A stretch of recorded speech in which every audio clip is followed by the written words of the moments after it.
Herkese tekrar merhabalar. Kanalıma hoş geldiniz. Bugün size çok popüler ve yeni olan bir diziyi getirdim. Başlıktan da gördüğünüz üzere dizimizin adı Little Woman. Ve 2022 yapımı bir dizi 16 bölümden oluşuyor. Kategori olarak dram diye geçiyor ama bence gizemi de ekleyebiliriz bunun içine. Ve çok güzel bir dizi. Şimdi baştan şunu söyleyeceğim. Özellikle bence çok önemli.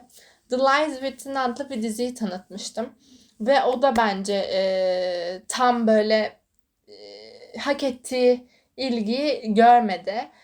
Bu dizinin de öyle olduğunu düşünüyorum. Yani benim gördüğüm Türkiye'de de top 10'a girmedi. Genel sıralamada da girmedi. Bu beni şaşırttı biraz ama belki konu çok romantik olmadığı için mi bilmiyorum. Ama romantik olmasa da bu diziyi bence çok beğeneceksiniz. Yani konusunu dinleyin. Tabii yine takdir size kalmış ama ben bir şans vermenizi isterim. Bu arada diğer diziyi de izlemediyseniz onun da videosu kanalımda mevcut. O da çok güzel bir dizi. Şimdi çok da diğer yollara sapmadan dizimize geri döneyim. Dizimizin konusunu ve oyuncularını bir arada işleyeceğim. Çünkü çok fazla isim var. Çok fazla karakter var ve hepsi başrol. Bu yüzden gerçekten bu arada başroller. Bu diziyi bence farklı yapan şeylerden biri bu. Gerçekten her biri sayacağım isimlerin dizide bol bol geçen başrol diyebileceğimiz isimler. Ve ben kendi shiplediğim ve dizide çift olan insanlara göre sıralayacağım.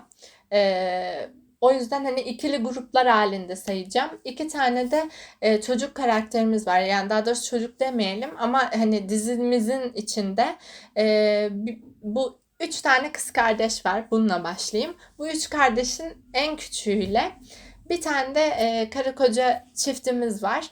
Önemli rollerden birinde. Onlardan da zaten bahsedeceğim. Bir de onların kızları. O ikisini de ayrı bir grup olarak işleyeceğim. Şimdi bana göre eğer ana karakteri bilmek istiyorsanız bir karakter bu dizinin bence temeline oturuyordu. Onunla başlayacağım. O yüzden de ilk grubumuzu söyleyeyim size. Kim Go-eun ve Wi Ha-jun adlı oyuncularımız. Şimdi Kim Go-eun'un canlandırdığı karakterin ismini söyleyeyim. Çünkü o karakter bizim ana kişimiz bence. Oyuncu adlı karakteri canlandırıyor. Oyuncu nasıl biridir? Oyuncu aslında bütün hayatı çabalama üzerine geçmiş birisi. Bu 3 kız kardeşimizin hepsi için geçerli bu. Çünkü aile olarak pek mutlu bir aile değiller. Yani bu 3 kız kardeş birbirini çok seviyor ama anne ve baba tarafıyla ilgili büyük sıkıntılar var. Babasının borçları yüzünden hayatının büyük bir çoğunluğunu çok disiplinli bir şekilde çalışarak geçirmek zorunda kalmış ve çalıştığı şirkette de bir muhasebe elemanı olarak çalışıyor ve dışlanmış birisi.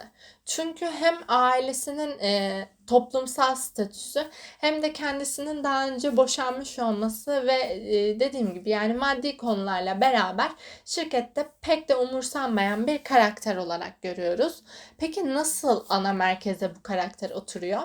Karakterimizin iş yerinde onunla birlikte çalışan ve yine böyle dışlanan tarafta olan bir isim daha var. Ki bu isim de çok önemli kişilerden biri dizide. Onu da buraya ekleyelim çünkü değinmeden olmayacak. Cho Ja-hyun adlı oyuncumuz da bu karakteri canlandırıyor ve bu karakterimiz gizemli bir şekilde ortadan kayboluyor bir anda. Ve ortadan kaybolmasıyla beraber, hatta şöyle söyleyeyim, bir intihar mevzusu gündeme geliyor. Ve bu intiharından sonra karakterimiz yani direkt söylüyorum. Bu karakterimiz oyuncuya yüksek miktarda bir para bırakıyor. Ama ciddi anlamda yani milyarlardan bahsediyorum. Ve tabii ki oyuncu çok şaşırıyor. Ne yapacağını da bilemiyor. Bu dizi boyunca oyuncunun bu parayla ne yapacağı, ne yaptığı ve aslında merak da ediyor, bir şey olduysa ve bu olayı çözmek istiyor aslında. Hem bu para bana nasıl geldi, hem ablası olarak neredeyse gördüğü, çok sevdiği birisi ortadan bir anda kayboluyor ve hatta intihar ettiği düşünülüyor. Şimdi bunların geçtiği bir dizi. Genel hatlarıyla konusu bu şekilde. Peki bu dizide Viha Jun'un rolü nasıl? Şimdi Viha Jun'un canlandırdığı karakter bir para düşkünü, bir para aklama uzmanı diyelim.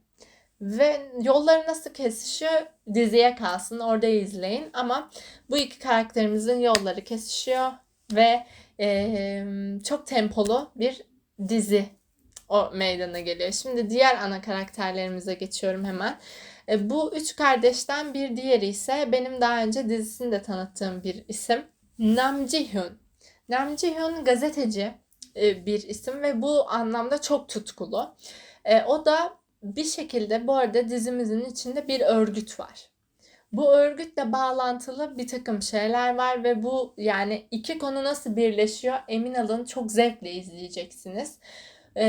Kendine haber yapmaya adamış ama yine kusurları olan her insan gibi bir karakteri canlandırmakta ve kendisinin de yakın arkadaşı olduğu bir diğer isim ve bir diğer oyuncumuz da Kang-hun adındaki oyuncu. Ben kendisini burada gördüm ama tatlı bir karakteri canlandırıyor ve o da sık sık göreceğiniz karakterlerden biri.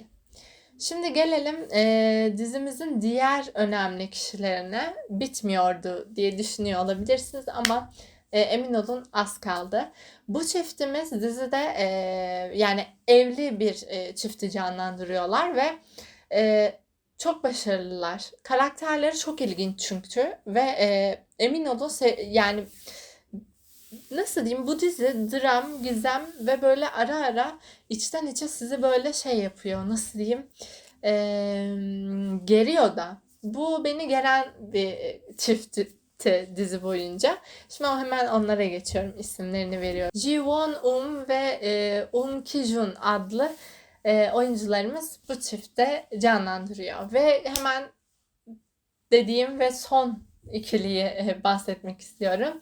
Burada çocuk olarak dizimizde gözüküyorlar ama karakterleri, rolleri konu içinde çok önemli ve çok önemli. Yani finalinde sizi şaşırtacak hamleyi de bu ikisi yapıyor aslında. Şimdi hemen onlardan bahsedeyim. Park Ji-hoo ve Jong Chaun adlı oyuncularımız da bu iki karakteri canlandırıyorlar ve inanılmaz başarılılar. Ben ilk defa izledim burada kendilerini. Ama genel anlamıyla tüm bu ekibin zaten kadro muhteşem ve hepsinin çok önemli rolleri var. Çok önemli karakterleri var ve konusu inanılmaz.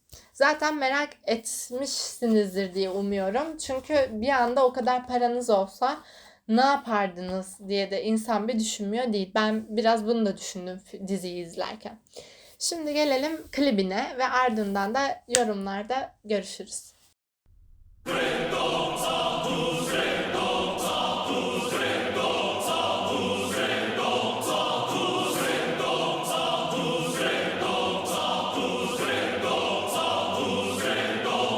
가라서 돼 멈추지 말지어다 나를 위로 불지어봐 역사로 살지어다 죽이는 삶이 되지어다 여기를 밝힐지어다 여기다 삼킬지어다 구하시는 기준이 나일지어다 그 나일지어다 비와 가라서 돼 우리도 날 따를지어다 난 선구자일지어다 부는 날 찾을지어다 내 이름의 시대를 만들지어다 한글은 팔을지어다 잔들을 따를지어다 나는 되고 싶어 내가 될지어다 내가 될지어다 비와 가라서 돼 모든 내 빛이 가라서 돼 모든 걸 위에 가라서 돼 You and me 가라서 돼 있는 위치 가라서 돼 명신 이제 가라서 돼 전설이 될 가라서 돼 열매를 맺어 가라서 돼 비와 가라서 돼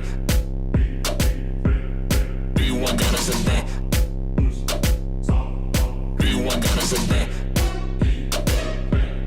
비와 가라서 돼 이게 나의 지어다 삶으로 나를 뱉었듯 때 역사들을 새겼대 걸 잡들어 베꼈대 진짜들을 말했어 내 건 최고 최초된 날들은 매도 매번 배꼽 잡아 배고파도 내 걸 만들어서 걸 창조 계속하고 백원 잡아 배부른 날로 랩으로 바꿔 랩은 닥션 제고 난도 했어 참으라 짓던 난못 찾았던 대로 중심은 날 지어다 신의 영상을 지어다 세상은 내 손 안을 지어다 영광의 멜로가니 날 가질 지어다 기준을 진실 지어다 미래를 gen실 지어다 가짜는 회살 지어다 나는 그 회살 지어다 비와 가라서 돼 모든 빛이 가라서 돼 모든 거 위 가라서 돼 You and me 가라서 돼 있는 wish 가라서 돼 여진 이제 가라서 돼 전설이 돼 가라서 돼 열매를 맺어 가라서 돼 비와 가라서 돼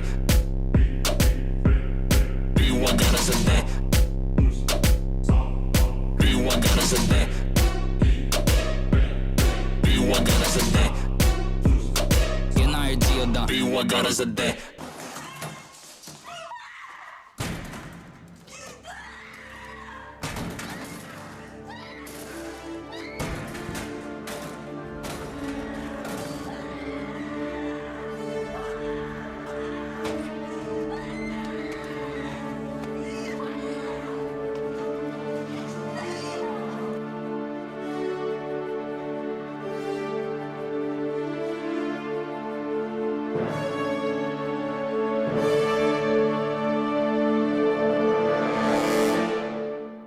Evet.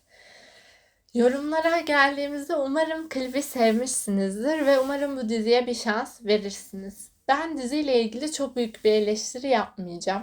Çünkü benim için çok güzel bir diziydi. Konu, kadro, çekim, her şeyiyle, oyunculuklarıyla beraber komple paket olarak ben bu diziyi çok beğendim.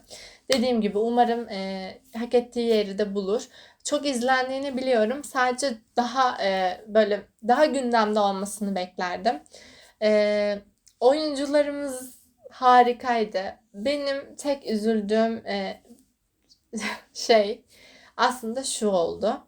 Bir çiftimizi çift olarak tam göremedik. Tahmin ediyorsunuzdur zaten. Vihajun'u yani karakterini ben çok sevdim. Çünkü büyük bir değişime uğruyor.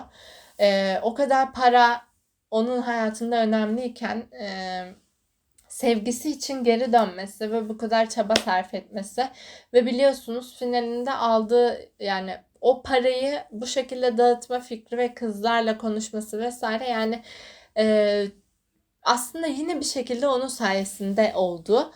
Bu çok kıymetli bir şey. O çift olarak keşke görseydik ama karakter ve oyunculuğu efsane. Bayılıyorum ben.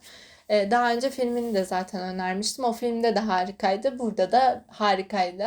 Bu kadro inanılmaz. Bu dizi de inanılmaz. Umarım siz de çok sevmişsinizdir ya da seversiniz. Ve çarşamba gününe kadar kendinize iyi bakın. Hoşça kalın.